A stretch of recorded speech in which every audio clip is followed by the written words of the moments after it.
Hey, I'm Di McQueen, licensed clinical social worker, family and addiction expert. I'm here with Dr. Brian Jackson, my longtime cohort who specializes in the field of addiction. Welcome to Healing Families Shattered by Addiction. Di and I have worked with addicts, alcoholics, and their families for over 30 years combined. Our podcast and coaching programs focus on families who have a loved one suffering from addiction. Our experience has been that this disease affects families as much, if not more, than the addict or alcoholic. Is your world spinning out of control? Are you codependent? Are you experiencing worry, loss of sleep, and difficulty concentrating? If so, you're in the right place. Brian and I have both personally lived it, learned it, and now we're going to teach you tools and techniques on how to get your life back that you thought was shattered by addiction. Okay, let's dive in. Hi, good morning, everybody. Welcome to Healing Families Shattered by Addiction. I am Dr. Brian Jackson. You're probably used to my voice after all this time. And I am lucky this morning to have a good friend of mine with me, Attorney Jay Henderlite, who specializes in family law. And as we've discussed in the past, a lot of times there are consequences in terms of how addiction affects the entire family. And fortunately, or unfortunately, or fortunately, this can permeate the family and children or maybe grandchildren that you have as a result of this disease. And it comes to the point sometimes where the best thing is to, go our separate ways. And I will let Jay speak to that because I am not an attorney. Anyway, Jay, welcome and good morning. Actually, Jay and I went to the same college. We went to Wake Forest University. He's a lot younger than me, so he went well after me, and he went to the law school, and I went undergraduate there. So, hi, Jay. Good morning. Well, good morning, Brian. Good morning, everybody, and go Deeks.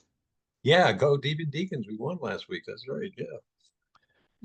So Yes. anyway, Jay, I just to try and lead in, I was speaking to you before, and a lot of times, and for people's edification of people out there maybe looking for a family law attorney, either here in the Jacksonville area or somewhere else, that you'll see attorneys list all the different things that they represent, either family law, criminal law, construction law, and all this stuff, and it can get confusing. But it's my understanding, or it's been my experience with you, that you do strictly family law and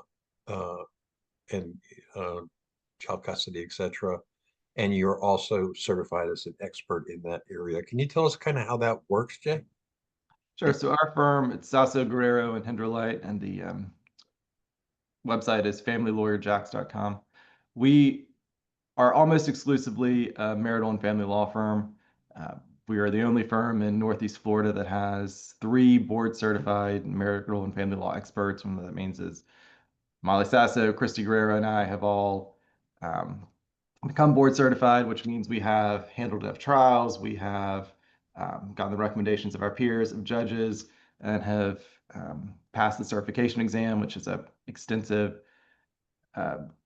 very detailed, very difficult exam for both competence as to legal knowledge, as well as strategy and ethics, and really all of the things that go into what an expert in a particular field needs to know. And consequently, we are, I think, the most credentialed and the most knowledgeable law firm in Northeast Florida, handling any kind of contested custody or divorce issue. So with the contested custody, obviously very, very sensitive subject, and a lot of denial that goes on a lot of times with one of the parents that may have a substance use disorder, that, the kids are safe with me. What is it that you see? Like, I mean, I know there's all kinds of issues, Jay, and I don't pretend to know, all of it when they're going through divorce, but people have to produce financial documents, they have to reveal certain things.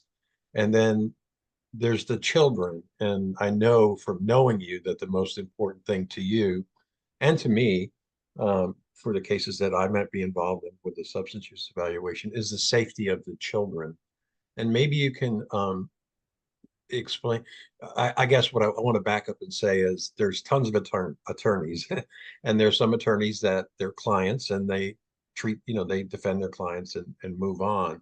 But in your case, I really truly feel as though you take on the case not only just to have a case, but that you care about the people that are involved, the mother, the father, the children, and so on. So maybe you can give us some insight how you approach that, not only professionally, but maybe personally as well. Like when you look at a case and you see substance use or mental health issues. Yeah, absolutely. Family law is kind of an interesting animal because we have the same basic framework in terms of rules that we follow in family law that they follow in any sort of civil case. So a car accident, for instance, the difference is the car accident, you're just talking about one incident that happened at one point in time and you're just figuring out who's responsible and who pays what to whom. Family law, you're dealing with people and their relationships and their family systems as they're ever evolving. And so it's not one particular incident that happened in the past, it's just a living, dynamic family that's continuing to grow and evolve and change even as we're litigating. So for that reason, the facts are always changing and nothing is static, it's all fluid. So what causes problems, I think, for a lot of lawyers is they don't focus on the family system as this living, breathing organism. They look at it as, just this, perhaps one bad moment that one party had done at one point in time and just seize on that. And what happens is you end up with people that look at children primarily as objects. Mom made a mistake 2 years ago, therefore the prize for dad is the child.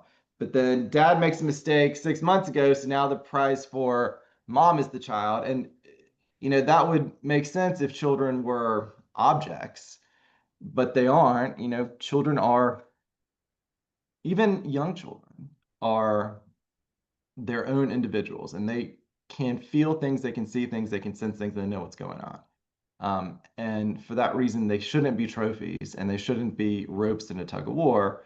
What we need to focus on is how can we make sure that every child has the best possible childhood, including the best relationship with their parents, the best, most supportive household or households that they can, and that they are appropriately, or that their parents are appropriately modeling what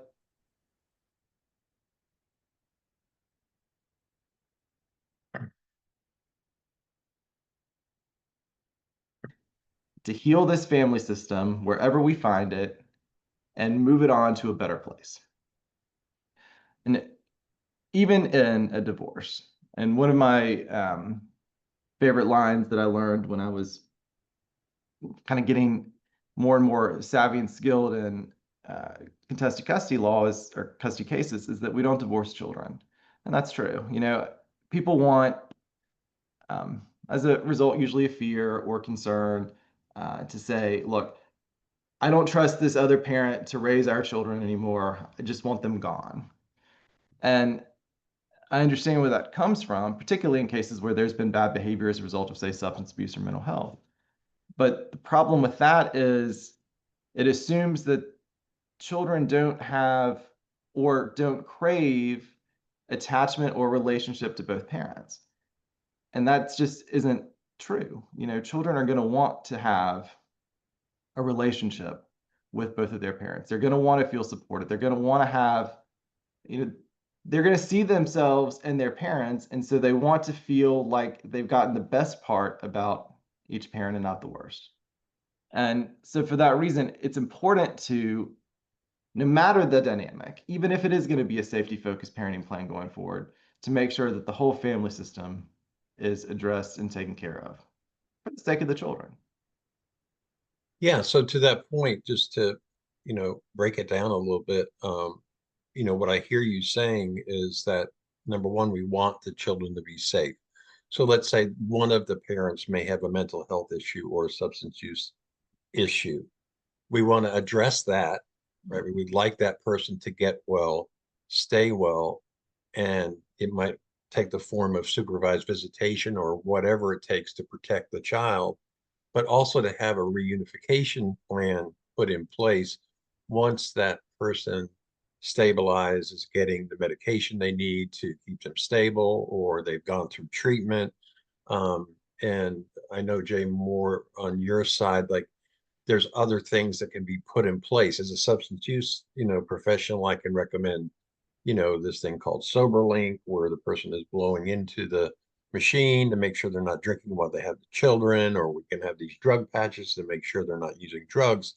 But it goes beyond that. And it's really cool that you said family systems, because healing families shattered by addiction is we're looking how illness, mental illness, substance use affects the entire family. I mean, everybody is so focused on the one person who is ill, but doesn't really recognize how it affects the rest of the family, and especially the children. Like you said, no matter how young they are, they Oh yeah. know what's going on. They know whether their parents are present. They might be physically present, but they're not really present. And kids want cheerleaders, and they want to feel safe and protected. So, are there other things too, like going forward, so that it's like a step by step achievable goals to make sure that everybody feels less anxiety, that things are going okay? I know you had talked about guardian ad litems or whatever, and I don't know, we don't want to get too far in the weeds, but just maybe some of the things that are available. It's not like, okay, this is a bad parent, they're never going to interact with their child ever again. We have, as a legal community, as a mental health community, tried to figure out how we unificate this family in the safest, healthiest way possible. So sure. I mean, the first step is always when there's an elephant in the room, you got to name the elephant. So what's the underlying issue? Is this an untreated mental health? Is it a substance abuse issue? Is it a coexisting condition? Is it, two of the same? Is it somebody who's just a bad person? You know, the assumption is almost always when somebody is behaving badly that they are just a selfish narcissist and there's no other reason for it. That's what we hear all the time. And sometimes that's true, but I can probably count on my hand the number of times it's actually been true. Usually it's something deeper, and it's related to what you talk about on this podcast, substance abuse and mental health. So it's figuring out first, what is the problem? Because until you can identify the problem, you can't come up with a solution. So that's an evaluation. I'll send them to Brian Jackson to figure out what's going on and what we need to do, and then figure out what the treatment plan is. Is this a go to treatment, get into a 12-step program, have some ongoing monitoring in the form of SoberLink if it's alcohol, and where they blow into a breathalyzer 4 times a day to make sure there's no blood in their system. Is it a drug patch? Whatever it is, to put them both, and then also to give them the tools in addition to those things, where they learn how to get sober, stay sober, and live a sober life. Because if you're just going to blow into a SoberLink for the rest of your life and you're going to white knuckle sobriety, that's going to be miserable and it's not going to work. And you'll make everyone else around you miserable too. So you don't want to do that. But you got to start with figuring out what the root cause is, and then coming up with a plan to heal the root cause. And then once that's identified and implemented, then you want to start reintroducing the children to that parent in a healthy way. So usually start with supervised visits. You can do that at a supervision center, which sounds very it doesn't sound like it would be a place where you want to go, but the center, at least we have here, is really well appointed. It's got these great different sort of playrooms with different activities for the parents to do, and it's really good, particularly for young kids, to feel like they can spend time with a parent in a familiar setting, without feeling like you're in just sort of this anonymous or kind of bare bones environment. And then from there, I'm going to step it up and go out. And Jay, can we jump back to that, to the supervised visitation at a center? One of the cool things, and yeah, it sounds like a little bit like, but initially they have mental health counselors or therapists there who monitor the interaction between the parent and the child. Right. And they usually make pretty copious notes or redirect, if the conversation is going in a direction that has nothing, they want to keep the visit a good interaction. So Jay would have the benefit of getting those notes in terms of the interaction. Di does mental health evaluations. I do the substance use evaluations. We might have the benefit of seeing how those interactions are going. So again, back to my small achievable goals, and what Jay is talking about is, okay, this parent is sick, with an illness. They're not a bad person, right? That we're trying to get to become a good person. So how can we help them get well? And how can we do a reunification with the children who, as Jay pointed out, they want to have a relationship with their parents, both of them. So I didn't mean to step on what you were saying, but some of the, for people out there who, maybe looking at divorce and how this whole process works, or for grandparents who are seeing their adult children getting divorced and their grandchildren are involved. So the emotions are just so high. Like, what's going to happen? Am I going to see my grandchildren? For the parents, am I going to see my children? I mean, I don't know how you do it, Jay. People are very, very emotionally strung up high, and rightfully so, Right. except that sometimes they act irrationally. So, Yes. I'm sorry, I didn't mean to step on you, but go ahead. No, and it's totally fine. So, right, the supervision centers, they're supervised by professionals that watch everything and make sure nobody is uh, usually saying something inappropriate. If we have somebody who we're really concerned about being abusive or physically harmful, then we'd probably have some additional steps before they would get to that supervised stage. But um, just to make sure, one, that whatever recovery program they're working is starting to take effect, and so we can observe some behavior changes in a positive way. And it allows the parent and the child to start re-establishing that relationship with a healthy parent as opposed to an unhealthy parent. The child will get used to it. It lets the child kind of go through the initial resistance, and a lot of times if you've got a child who um, suffered at the hands of an addicted parent who was, either physically abusive or emotionally abusive or just unpredictable in the sense that they were yelling or, emotionally erratic, the way that people get when they drink. You get a lot of kind of initial reluctance, resistance, or children that will sometimes put up a wall, or sometimes will, tell that parent what they think. And it's good that that happens in sort of a controlled environment for the first time. But it also allows them to get through it, get it out, and then start to see their parent in a different light, which is ultimately what we all want and we want to see. So what would the next spec?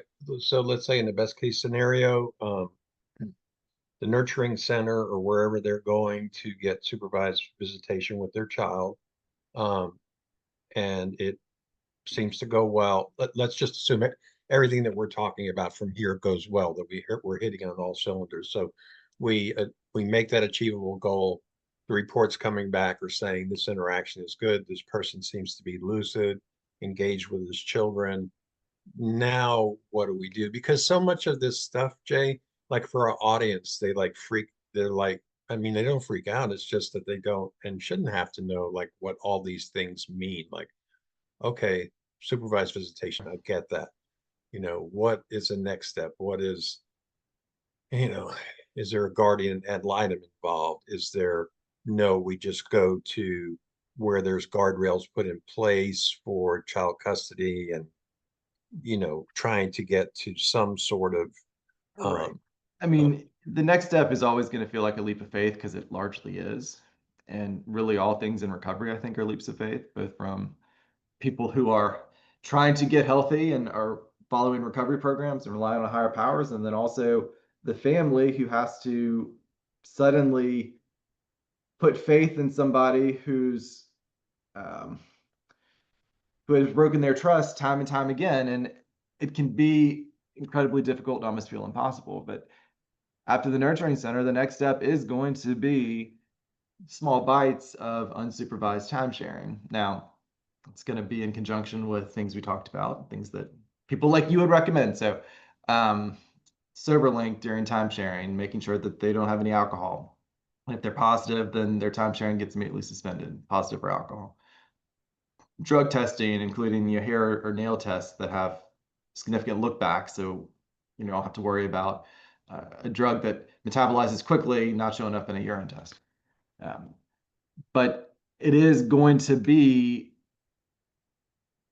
an act of faith because you don't know what's going to happen. And it's incredibly difficult, I understand, for the parent who is having to sort of let their child go with this person who has been unhealthy and who has done the wrong thing and who has made pretty serious mistakes in the past. But that is really the only way to move forward. Otherwise, everyone's going to just stay stuck. Now, to your point about guardian ad litem, that's an advocate for the child who can make recommendations to the court in terms of what the best step-up program is, but they're not going to be there in real time watching these interactions. Or we can have a social investigator. It's somebody who can talk to everybody, including treating providers, including therapists, and can make full time sharing recommendation to the court. But again, they're not going to be there during these sort of step-up processes. So once you're out of the nurturing center, there's not going to be eyes on the parent other than whatever the ongoing monitoring is, and just making sure that, when the child comes back, they're healthy and it does not appear that anything happened. And I know that it's satisfying for a lot of people, but that's just the way that the process has to build. Yeah, and when you say it's a leap of faith, it takes a long time for that trust to go away. And so what family members experience, or the person who is lucid and sober, or family members who have seen this person act out in the past, is what we call betrayal trauma, because they've said, oh, I'll never do this, I'd never do this again, and then it continued to happen. Now they go through this process of supervised visitation at a nurturing center. Their notes are good. And now we're going to take this leap of faith from this person that has betrayed us in the past in terms of the use, and say, okay, we're going to give it a shot, which creates a lot of anxiety and ruminating and worrying. But as time goes by, if it goes well, hopefully that subsides. But to your point, typically judges put in place, or attorneys agree and put into place, that if they were to violate, if they were to drink while they had their children, that we go back to step zero. I mean, so there is a consequence. So it's not like they're just freewheeling, this is the way it's going to be forever. There needs to be guardrails put in there that, we'll protect. Again, and you and I are on the same page on this. Let's protect these children. Let's protect these children. So, right. We want to protect the children. We want to make sure there are guardrails in place, but we also want to make sure that there are guardrails in place so that if the betrayal happens, we know about it in real time, and it's not a situation like most people went through before, where they're just assuming. Yeah, and I mean, some of them are so external that we see it. I mean, the police are called to the house, right, or DCF is called. I mean, so then we've got like obvious stuff, but there's subtle stuff that happens. And one of the points that I wanted to make for family members, no matter how you feel about, let's say, your son-in-law who has the problem, it is imperative that you do not talk badly about that parent or that son-in-law or that spouse in front of your children. That's very much frowned upon. And, Jay can speak to this in terms of, as healthcare provider or mental health providers, we see the damage that it does. But Jay, you get to see it also firsthand, where, mommy says daddy's a bad guy, but when daddy has the kids, he doesn't talk bad about mommy. So, we want to avoid that. I don't think judges like that very much. So, well, they don't like it, but they don't like it for good reason. It's not just they don't like it because it helps them figure out who to give time sharing to. They don't like it because it hurts children. We are all products of our genetics as well as our upbringing, right? So we all, consciously or unconsciously, see ourselves in our parents. And there are things about ourselves that we are ultimately going to realize that they came from our parents. And so if you've got one parent trashing that aspect about the other parent, and you've got a child who sees that, they're going to internalize it. It's going to create a trauma. If children feel like they can't be in the same room with their parents, that's going to cause some stress and anxiety and trauma. And how that manifests is, sometimes what they'll do is they will want to be with one parent, and it's usually not the parent that they favor. This is a common misconception. It's the parent who's doing who is engaging in the worst behavior. And they do it because they have some conscious belief that the other parent will ultimately forgive them and allow them to reestablish a relationship once they're out of this, what we call loyalty bind. And that might work into adolescence. And then once you get to adolescence, then they're going to break free from that parent that was creating this issue, and it's going to really destroy that relationship. So it ends up causing, the parent who's engaging in the bad behavior, a long-term loss of relationship, even though there might be a short-term gain. The other thing that can happen, even if you don't have this loyalty bind, is that, either if one parent is trashing the other parent, then two things can happen. Children will align with the parent that's doing the trashing. They'll believe it. But that's only, of course, going to work until they get old enough or they develop enough independent autonomy and awareness to figure out that everything that parent said about the other parent was either embellished or incorrect or a lie, or it'll have the opposite effect and it'll cause them to want to spend more time with the other parent. Because look, I don't know if y'all were ever teenagers, but when I was a teenager, if you told me I couldn't have something, then what I wanted more than anything was that thing I couldn't have. And so if you say your dad is the worst person or your mom is horrible, you may well cause your kid to run right into their arms. And, that's It's interesting that you say that. mentality.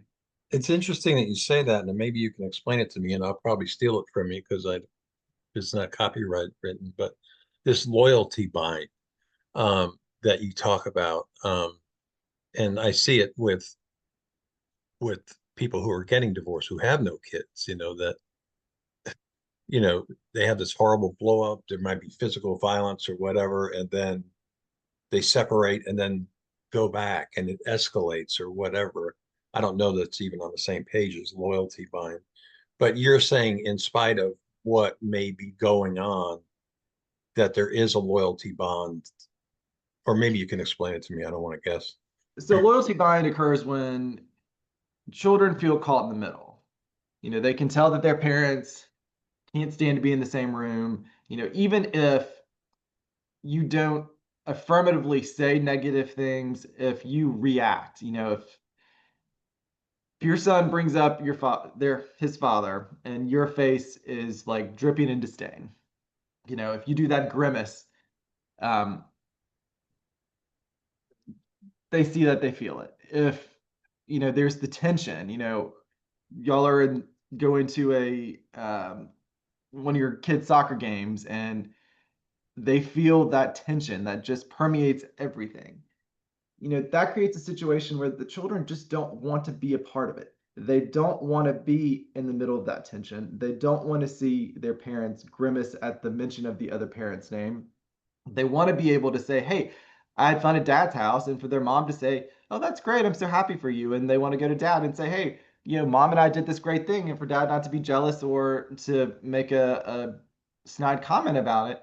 And so, if the parents create that situation, then the children want to get out of it. And the only real way out of it is to pick one parent to the exclusion of the other.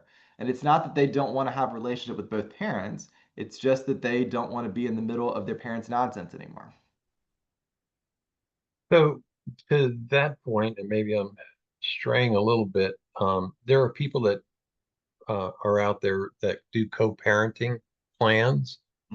And sometimes I know just that Di will make a recommendation, after her conclusions and recommendations where, hey, this is what our recommendation is. However, if the parents can't like co-parent well together, I don't know the verbiage that she uses, that Right.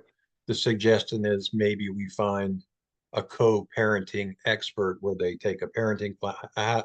How does that work, Jay? I don't know if it's a class or they interact Well, I with mean, you're talking them. about, it sounds like parallel parenting where Yeah, something like that. each Yeah. parent just parents to the exclusion of the other parent. These are all things we do ultimately to force a bottom. It's really no different than what you do in the recovery community where you're trying to put enough consequences on somebody to make them want to stop drinking.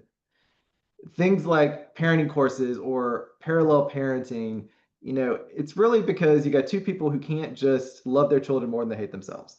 And so to get past that, it's you start putting all these different conditions on them. So hopefully one day they will say, it will just be easier to let go of my hate. It'll be easier to let go of my resentment, which is also very much a recovery thing, right? And forgive and not have to live my life with this baggage of um, this sort of panoply of negative emotions, because like life is too short to go through it that way. But people like to double down for reasons that I don't always understand. So yeah, I mean, you can do a parallel parenting, but all that means is you got two people that hate each other more than they love their kids. And so if you're in that situation, you probably should ask yourself, what can I do differently? What could make the situation better? Because what we all want, and the best thing for your kids, and I realize it takes two people to do this, and sometimes you could have one parent who's being totally appropriate, emotionally mature and aware, and another one who just can't get past whatever they can't get past. But what we all want is for two of you to take the parenting plan that you came up with, shove it in a drawer, and never look at it again, and just figure out day to day what works best for your kids. That's great. That's what your kids want. That'll make your life easier. If you can figure that out, then you have won a divorce. Yeah, and so the thing that I really appreciate about Jay, I mean, again, people will look for different designations in different fields and continue to pursue education. And the fact that Jay, has become certified as a family and marital law, attorney. I mean, he could practice family law just with his law license. Um, what I appreciate about Jay is that when people come in to see him, has been the feedback from some of my clients that have gone there, is that he's very calm and very he doesn't like jump on the bandwagon of, mom's terrible, dad's terrible.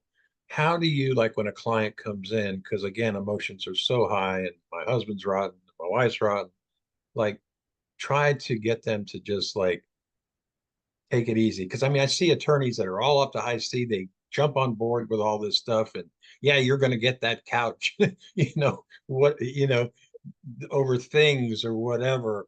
I mean, I like your style. I mean, I know that you're not a knee kicker, but when push comes to shove, if somebody is, not abiding by what has been agreed upon or is way out of bounds in terms of what family law states, that, you can say, hey, dude, that's not going to happen. But I mean, obviously, people in distress. Hey, I'm calling up. Can I please speak to Jay? Getting ready to go through a divorce. I got a 4-year-old and a 2-year-old. Can I come in and see you? Yeah, so shameless plug for my podcast, Split Happens, streaming on all major No, podcasts. please plug it while you're on here. But I plug it because the title Split Happens, other than being a pun, is kind of my mentality. We're all kind of conditioned that divorce or any kind of custody issue, if you have to go to court to have a judge dictate, what your time sharing is going to be, that comes with this sort of societal idea that it is inherently a bad thing. It's going to be a hard, awful slog. And I'm not saying that isn't always going to be true, but something like 54% of marriages in this country fail. That doesn't even take into consideration the people that never get married but have children together. I mean, most of us, more than us than not, are going to go through some kind of family law matter. And my thought or my thinking is to kind of normalize it in the sense of we're all going to go through it. What does it look like? And what is the way in which we can best use this experience most of us are going to have to figure out, how to have the life we're supposed to lead, get on the path we're supposed to be on. And so, to do that, the one thing that is universally true anytime you're meeting a lawyer for the first time is that it's probably the most emotional you're going to be throughout the process. Because no one comes to see a divorce lawyer or custody lawyer because they're having a great day, right? I mean, they're doing it because something has happened. The straw has broken the camel's back, whatever it is, and now you're done, and now you want a resolution, probably an immediate resolution, and you also want to make sure that you're getting everything that you possibly can. And I understand all of that.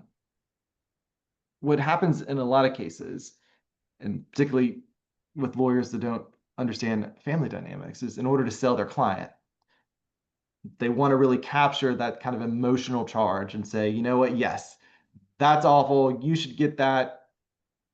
We're going to burn your life down because, that's going to be satisfying and that's how you're feeling in this heightened emotional state. And problem with doing that is you're taking what is supposed to be a temporary emotional high where you've got all these feelings because your core human values, security, financial security, shelter, children are all in upheaval, and it risks making that a permanent state of being, right? It risks keeping that kind of heightened emotional state throughout the case and beyond, and that doesn't do anybody any favors.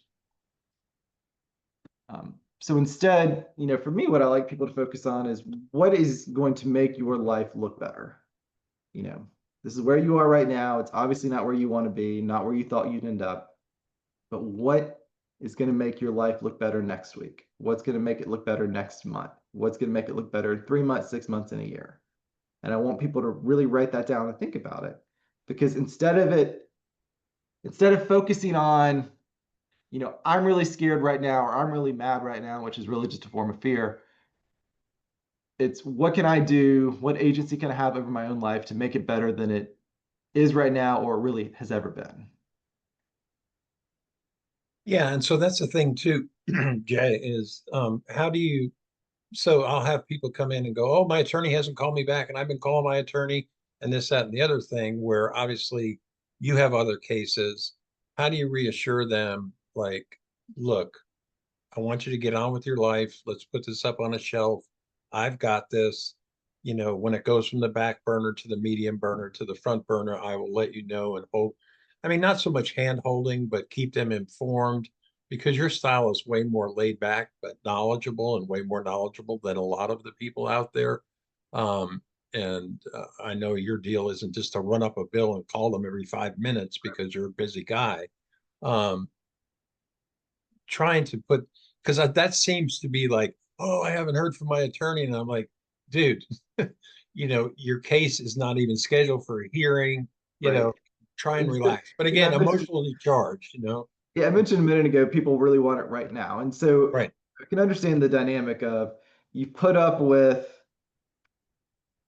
the deterioration of a relationship or the betrayal trauma or whatever it is for a long time. You went through all of the different emotional stages of, questioning yourself, probably feeling like you're being gaslit, like you're crazy. And then, getting that certainty that, yes, this is actually happening. And, you probably asked around or anonymously posted on social media. I mean, people do all kinds of things to get to that point where they realize that they want to make a change, they want to be done. And then when they make that decision, they want it to happen pretty instantaneously because it took a while to get there. And, um, once you make that kind of monumental decision in your mind, you want to start seeing results. Plus, then you're going to pay a lot of money to an attorney, and it's probably more than most people spend on anything, or at least not in a chunk. And so you want to feel like, all right, I'm getting value for my dollar and I'm getting the benefit of this huge decision I made. And you are going to get all of those things. The problem is, and I think what makes it difficult is this isn't a quick process. And that's true for several reasons. But the most important is at the beginning of the case, emotions are most heightened. And that's true for everybody. So both sides. It is nearly impossible to come to any kind of just resolution, or really any kind of resolution where both people are going to sign it when they're both in that heightened emotional state. No one is able to make an objective, smart decision when their emotions are triggered and they're being, somewhat irrational. Yeah, I don't know about you, but I mean, I think some of the worst decisions I've ever made in my life were Right, impulsive exactly. impulsive decisions in the middle, of a crisis. And so I think, not only do you fill the role of being an attorney, but in a lot of cases, you're almost like a counselor, in trying to get them to see. Um, So look, I think the older I get, Jay, I yeah, mean, I say to myself, we got two things to spend. One is money, and the other one is yeah. time. Time. Now, do you want to be doing this 6 months from now, spending your time doing this a year from now, 2 years from now? And if the answer is no, I don't, then please let me handle it, from here, I would imagine would be your response. Okay, we get it. We're going to move forward with this, and I've got it. And I just think that reassurance and reassuring them that they're in good hands takes a lot of that emotional, heightened emotional craziness out of it. I don't want to say craziness; it's emotionally high emotion. And so, yeah, and if you think about marriage legally, and this is not what society tells us marriage is, but legally, marriage is a contract, and it's a contract that is really only enforceable on breach, meaning when your marriage comes to an end, then you can go to court. A circuit court judge can tell you who gets what, right? Or who owes what duty of support to the other. Now, that is not what they show you on The Bachelor. It's not, come find your, best source of alimony. It's, you want to fall in love and you want to have happily ever after. And it makes it seem like that once you find the happily ever after, then that's all you have to do. And then life is butterflies and there's nothing that you have to worry about going forward. And really, once you get married, that's the beginning of a relationship, and relationships can change, or, people change or mature at different rates. And, you can go through stressors you weren't anticipating. And there's a whole bunch of reasons why things get difficult in marriage. But when you are getting divorced, in order to make smart, rational decisions, you have to get to the point where you can view your marriage as a contract and you can objectively evaluate what's the best choice for you. And in my experience, that takes about 4 to 6 months to get there. And so that's typically when we have mediation. If you're going to go to trial, it's not going to be for a year. And I promise you do not want to go to trial when you're emotionally charged, because that doesn't do well for anybody. So, generally, and once you start the process, in most cases, the average duration of a divorce in Florida is about 4 to 6 months. And so if you have that if you know that going in, I think it makes it a little more, it helps people understand that the process is in fact a process and it's not going to be instantaneous. And as it relates to being able to communicate with your lawyer, there's also, I think, somewhat a disconnect sometimes about what lawyers are doing versus what people think we're doing. You don't want us to be megaphones for your outrage. You don't want us to be sort of your additional weapon when you're arguing with your ex. So many times people want to reach out and say, we got in an argument last night, so I need you to email his lawyer my point. Why? Who do look, here's the difference between an argument and a fight. An argument occurs when two opposing sides articulate their respective positions to a neutral third party who can then make a decision on who's right, who's wrong, who gets what. That's an argument. That's what we do in court. That is a mechanism that has a defined solution. A fight is just two people arguing or yelling back and forth, trying to convince the other person that they're wrong. Which, look, I don't know about you, but if you tell me I'm wrong, I'm going to double down and say, I'm not. It's that whole schoolyard, nuh-uh. But people want to do that, and they want to convince the other person that they're wrong, and they'll just endlessly go in these loops and not get anywhere. And then they want to reach out to their lawyer and say, hey, I need you to write his lawyer and say he's wrong. Well, I can do that, but all that's going to happen is his lawyer is going to write me back and say, no, you're wrong. And who cares? It doesn't matter. It doesn't get you anything. So it's just perpetuating that exhausting emotional roller coaster, Yeah, it's trying to pull your head out of that high emotional thing and say, do I really need to be right on this? Or how important is this really in the being right in the is scheme of not what things? it's cracked up to be. People want to focus on being right. My thing is, I want to be happy. I want to be serene. I want to be able to just go to bed at night, sleep through the night, and not have racing thoughts about all of the things in which either I felt wronged or things I wish I could have said that I forgot to say, because that's just exhausting and I like to sleep, there's a certain amount of wanting to focus on what's the way in which you can get through the day with the least amount of drama or stress, I think. Yeah, so I mean, we're kind of getting close to the end, but there was a couple of things I wanted to ask you about, because you talked about the time frame of, 4 to 6 months or whatever it is. So I've had cases where it's been an uncontested divorce, typically when there's no children involved. I've seen contested divorces, and again, this is all in your bailiwick, not mine, contested divorces, typically children are involved, but sometimes not, where maybe they have a business together or, complicated finances. So is the time frame different than if it's an uncontested divorce? And maybe you can explain to the audience what an uncontested divorce is and what a contested divorce is. Um, I know that's second nature to you, but Well, I new mean, to us. all divorces are contested until they're not. So it's really just how quickly can the parties agree. Okay. So yeah, I mean, generally speaking, the more issues on the table, the harder it is to reach an agreement. Um, and because of the heightened emotions, it can be really difficult, particularly on the front end, to come to a mutual resolution. But yeah, there are people who are able to resolve amongst themselves all of the issues in their marriage or parenting issues, and then they'll just go to a lawyer and have the lawyer draft it, or one party will go to the lawyer and have the lawyer draft it, and the other party can approve it, or they'll both go to lawyers, something like that. Um, yeah, I mean, the goal is in most family law cases settle, meaning the parties reach an agreement without having to go in front of the judge.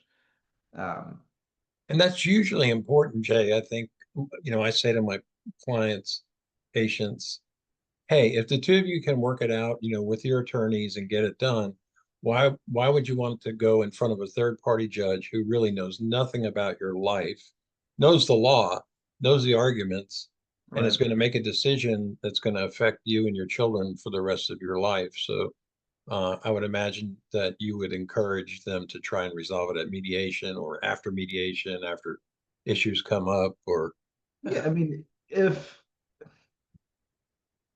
parties can come to an agreement, almost always they're going to like that more than if they went in front of the judge, just because you have agency in it and you're both kind of giving and taking in this compromise. And even if neither party feels great about it, because that's kind of the nature of an agreement, right? They came up with it, and it helps kind of promote the finality of the divorce and the finality of the judgment. Now, the cases that should go to trial are either there's a fundamental disagreement over a legal or factual issue, and you need the court to resolve that disagreement. Um, in my experience, the cases that go to trial are those legal or factual, or somebody's just unreasonable. Meaning, even though they've been counseled and they understand what the law is, provides, etc., they think for whatever reason they're going to convince the court that they're special, they're exempt. The other person did whatever horrible thing, and so consequently they're going to get some kind of divorce punitive damage. And what I will say to that is we don't have punitive damages in divorce. And I realize this might be most people's first divorce, but in Duval County, at least where I primarily practice, we have 5 circuit judges that do family all the time. They have thousands of cases every year. I don't think, and it's possible that we'll be surprised, but the odds of them hearing about somebody doing something to the other spouse that these judges haven't heard of before are slim to none. And so it makes court unsatisfying for most people more than anything else is this sort of dichotomy between feeling like they are going through this horrible thing, that somebody has done this awful thing to them, which is true on a personal level, but also that it's unique. And the yeah. So problem so the point is you're not terminally unique. These is judges not have terminally unique. earned stuff. Exactly. Yeah. Exactly. So um, the judges also, and every year this gets more and more true, which I think is a good thing legally. We have case law coming out, or the legislature is amending statutes that really kind of limit what courts can do, consider, etc. It makes it a lot more predictable in terms of what the law says and then what the kind of range of possible outcomes can be. For practitioners, that's good because you can counsel your clients about, this is what you can expect. This is, a range of possible outcomes. It's a lot less subjective than it used to be. I remember when I started doing this, I would tell clients, look, I can tell you what the law says, but it's a court of equity, and the judge can do whatever they want, and it's almost like a popularity contest. That's less true, which is good, but also it means that the courts are constrained really not to care or be able to put much stock in infidelity or squandering money. I mean, not that I'm saying it doesn't matter, and there are of course arguments, but it's not going to be the airing of grievances that people think it is. It's not going to be score settling. It's going to be. Yes, I think what I hear you're saying is let's focus on the big picture. Where do you want to be? Let's stop getting caught up, in the minutia of whatever it is that you think is, just going to be something horrific that happened to you. Right. That but Jay, this has been great and informative. And what I'd like to do, with your permission, so you guys know that our website is familyandaddictionexperts.com. I think I'm going to have Kelly, our virtual assistant, put a link up if Jay wants it, to his firm, and then also to his podcast, which is Split Happens. And Jay, Split Happens is, I see it sometimes on Facebook. Where is it? Can they listen to it on Spotify or iTunes or YouTube, or where is it at? It's Spotify, Apple, all of those. It's also on our website, familylawyerjax.com, and it's in collaboration with the News for Jax, so you can also go to newsforjax.com. Okay. And listen to it there. Yeah, and then also I wanted to point out to you guys too that we do have a family survival kit on our website, and it's free of charge. Lots of information in there for families and how families to cope, set boundaries, realizing whether you're enabling or not, a lot about the disease. But this particular podcast, and Jay's demeanor and the way he's explained divorce, and with custody and stuff, it is overwhelming to people. So to have this as a resource that maybe to listen to, whether you go to Jay or you're going to another attorney, at least you have a picture of what it's going to look like, and what's important and what really isn't important. But again, like Jay said, when we're in this heightened emotion, it's typically some sort of fear that somebody's going to get something over us, or we're angry. And it's just so important that, as difficult it is, whether the marriage was good, bad, or indifferent, it's a big change and it's hard. It's not easy, but hopefully in the long run, you'll be able to enjoy your life because you're not enjoying it right now. So, Jay, I can't thank you enough. This has been great. And I will get with Kelly and get those things up there. And so it would be, maybe if you get a chance, maybe you can just text me your link or something to your firm, and maybe anything you can do to help me get it up there on the website. Absolutely. Okay. All right. Well, thank you, everybody. Again, this is Healing Families Shattered with Addiction. If you have any questions about this particular podcast or any questions at all, you can contact us at info@familyandaddictionexperts.com, and either myself or Di will get back to you. And we welcome questions. We may not always have the answers. If we don't, we'll try and find them out for you. Okay? Thanks so much for joining our podcast, Healing Families Shattered by Addiction. We'll be back in a couple of weeks with more important tools, techniques, and ways for you to focus on you instead of the alcoholic or addict in your world. Until then, please go to our website, familyandaddictionexperts.com. That's familyandaddictionexperts.com. You'll also see links to our Facebook and Instagram pages. Please also, if you have any emails that you would like to send us, that's info@familyandaddictionexperts.com. That's info@familyandaddictionexperts.com. With any thoughts, feelings, questions that you may have for us, we would love to hear from you, and we look forward to seeing you in a couple of weeks.